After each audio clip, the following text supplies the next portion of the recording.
Welcome back. And now moving on to our last segment for today, as we mentioned in the beginning. Today we are talking about Egypt in general. First, we know that Egypt always attracts people from across the globe. And today actually we have a very special guest. We have a guest, Mrs. Minju Florian, and she is from Taiwan, but actually she's from Taiwanese origin, but she is from Switzerland. She is a Swiss writer, and she intends to write a very special book about Egypt. She read a lot about Egypt. She is very much interested in Egypt. First of all, good morning. Good morning. Good morning. First of all, can you please introduce yourself more to the viewers? Okay, I'm of Taiwanese origin, and I'm married a Swiss. That's why I'm living in Switzerland for almost 3 decades. So that's how I am. Well, talking about Egypt, and you mentioned that you read a lot about Egypt and you're very much interested in culture and civilization. Yes. So first, what are you interested in before we talk about your book? Well, it's always, if you pose this question to other people, perhaps they will have the same answer like I'm going to give you.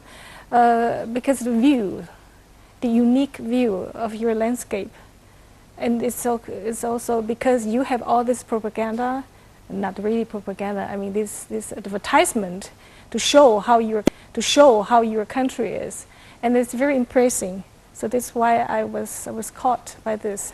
And besides this, I'm also interested in the so-called conflicts of the Middle East and MENA, the North Africa. That's why I pay more attention to Egypt. Yeah. So how many times did you visit Egypt? This is perhaps the 4th time. I can't really remember. I have to check my passport. Why did you decide to write a book about Egypt? Because of interest. Just as I mean, definitely many people are interested, many writers are interested, but the fact is to write a book about Egypt, this is the point. This is the point, yes. Let me give you... and what are you going to tackle? I mean, are you going to write about it as a tourist destination? Are you going to talk about the nature of people? What are you really interested to put on That's this right. book? This is a very good point, because I'm going to tell you this. What I'm writing is not a documentary, first of all, and I'm not a journalist. So when people read my book, which is I'm writing now, they cannot say whether this figure or this number is correct or not. I would never write things like this. I collect all the different information from reading, from hearing, from interviewing people, and then we'll put all these facts into different figures. I might create 2 men, 3 women, grandfather, and so on, or neighbors, and I don't know whatever, and then put all the facts into the life of these people, into different conversations. So the figures, the people are not true, but the facts, probably a part of it, the facts is sometimes not really true, but the facts I will put into the conversations or the thoughts of the figures that I create. So that's something different. If people read my book, it's just as I said, it's not a documentary. It could be like a short novel, different stories, I would say. So Yes, what's the greatest challenge that you're facing while you're writing this book regarding Egypt? The challenge. Challenge. The challenge. There's no challenge at all. I mean, is there any difficulties? Do you find anything which is not easy to reach, something difficult that you wanted to know about and you couldn't know about? Yes, the ordinary people.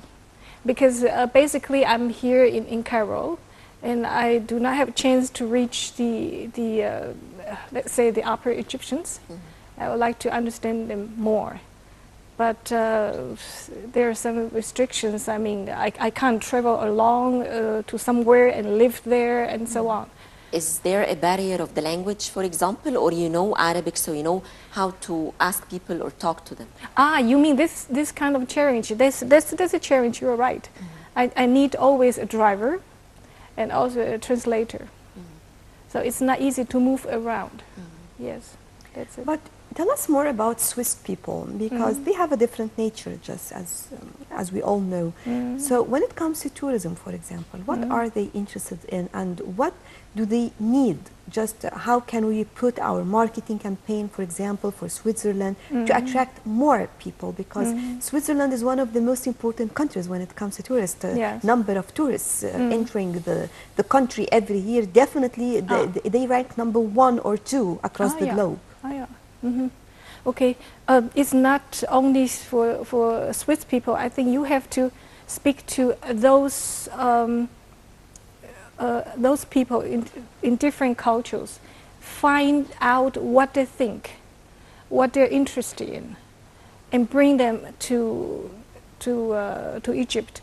For example, you have these wonderful beaches. You can dive. People can dive, and there's something people would like to have, especially inside of Europe, not the European countries who those have the beaches or ports. Let's take Switzerland as an example. Switzerland has many lakes, but no sea. So it's interesting for them to come here because they can experience how to swim in the sea and so on, not in the lake. So understand what they want, what they are interested in, and think what you can offer. So what do they want beside this? Recreation, just you have now, but I'm trying to say, because yesterday I was in the Ministry of Tourism or so on, and then I have some ideas, and I talked to the lady, and she found it interesting, and she asked me to write down, to email her, or what I told her. It's like let's say the Christianity. Let's focus on the European countries, Christianity, and Jesus was born somewhere, and Jesus died, crucified somewhere. Everybody knows where it is. And Jesus, how he spent his life somewhere, it's clear. But something is missing. But you have that. So what is it? The Holy Family route. So try to promote this. But the problem is, though, the Holy Family route, you can attract only few people. Because this is very only for the philosophers, perhaps, academical people, professors, or very religious people.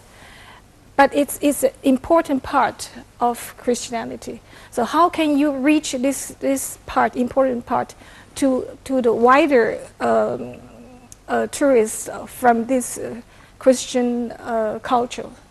That's a challenge. That's why I think you have to bring your young people, because you have such a great, big percentage of young generation, and ask them what they think Egypt can promote this route, and ask them to design some activities, not only this route. I'm shifting something a bit away, because young people know what other countries, what the young people in other countries need, especially now we have social media.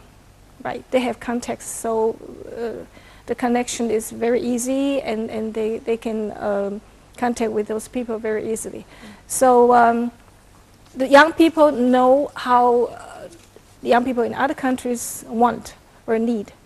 So take your young people into consideration and let them design some activities for the young people in other countries. And that's the same with this holy route. Take the young people in and tell them how you design, how do you attract the Christians to come to Egypt. Some need more adventures. It's much more interesting just to see the museums or the churches. It's almost dead. It's so quiet. So make it very interesting. But how? That's a challenge. But I think it's a good direction to go. That's what I think. Also, of course, you wrote many books. Did you write any book about any other country, or it's the first time that you write a book about a country which is Egypt? I've written about Afghanistan. I was there, and then a country, your neighbor country. So this would be my third one. Yes. Yes. Yeah. But talking about, just as you mentioned in your book, you are going to talk about different kinds of experience. For example, your own experience. Is it going to be something like, for example, just dialogues, certain spots that you stopped at, conversation, just something as if you are expressing your inner thoughts with a loud voice? Or tell us more about it. And how are you going to deal with Upper Egypt? Are you going only to concentrate like this in Cairo, or are you going to move outside Cairo? I was in Fayoum, Yes. Yeah. once, and what impressed me a lot is I saw that people are still riding on the donkey back. It's like in another century. Suddenly, I was in another century, and that's very, very interesting for me. But I did not have the chance to talk to the people.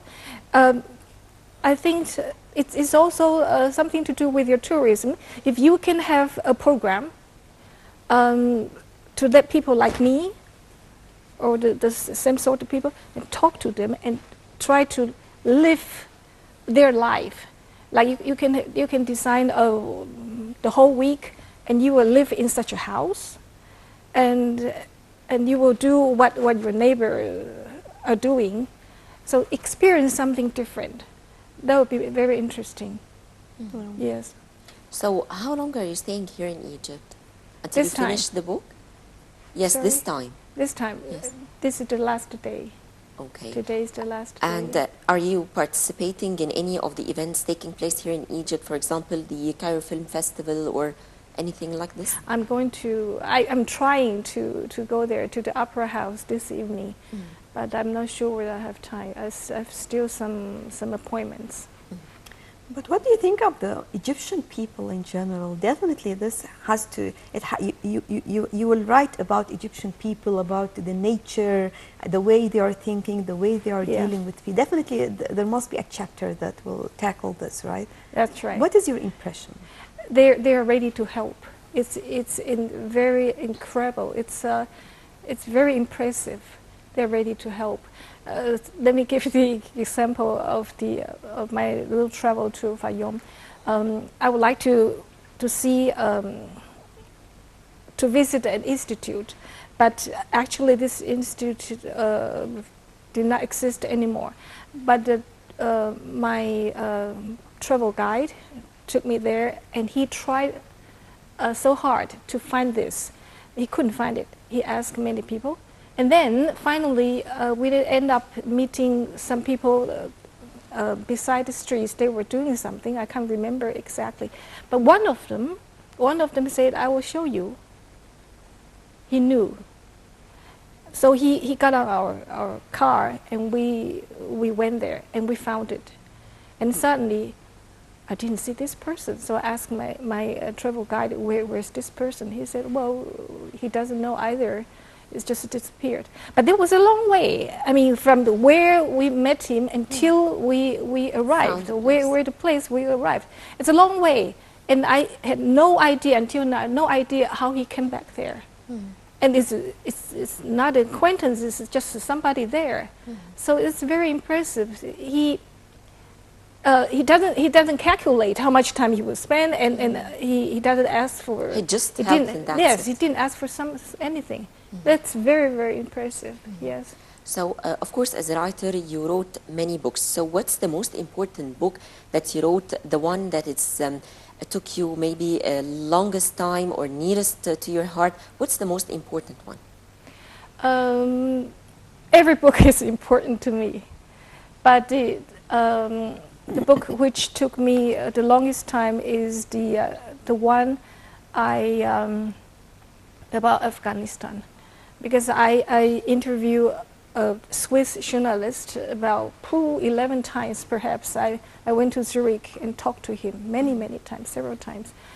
And as I said, I traveled to Afghanistan, and then I create two figures, two people. And this one of them is a Swiss journalist, and he is the protagonist of the book.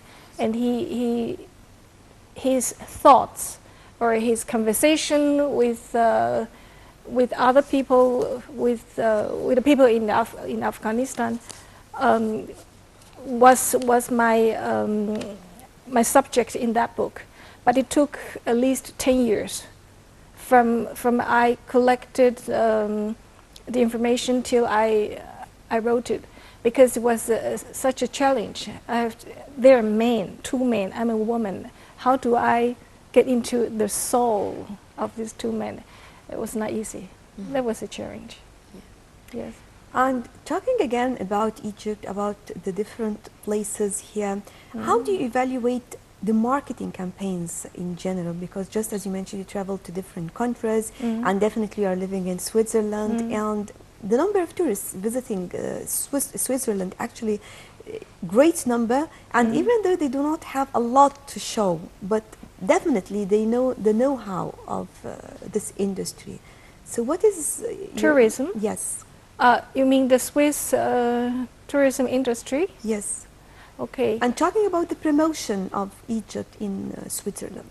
Okay. Yesterday, actually, I talked to the retired policeman.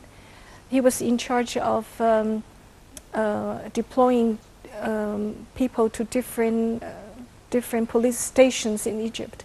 And I also asked him, because his family is dealing with the tourist industry in Egypt. So I asked him, what was the, or even now, the complaint of the tourists? And he said the traffic. But this is everywhere, because I traveled to Europe actually, and let me say something that I remember. I was over there to attend an event, and actually it was just very close to the hotel, but it took us 1 hour to reach, just to reach the hotel, especially during the rush hour. So I believe the traffic is something now normal, and it is across the globe. Yes, I agree partially, because you mentioned that there was an event. If it is event, then it's not. And even other than events, because I traveled a lot, and there are certain countries. I'm talking about Milan. I'm talking about Germany. Yes, that's true. Rush hour. It means rush hour. Then you won't be able to reach your place if you are not early enough. That's true, but Cairo is an exception. Because we are always rush hour. Yes, because it's a busy country, you know, busy capital. Yes, yes. So yes, I think everybody knows it. I even heard if the traffic will be good, then Cairo is never Cairo. It's a joke. So, dear viewers, we would like to thank our guest in the studio, Ms. Minju Florian. She's a Swiss writer from Taiwanese origin, and thank you very much, and wish you the best of luck in the book you're writing about Egypt, of course. Thank you so much. Thank you very much. Thank you. Until this, we come to the end of our breakfast show for today. Thank you all for joining us. Remember to join us again tomorrow, same time, with our colleagues for more on the breakfast show. Till then, thank you for joining us, and stay tuned for more.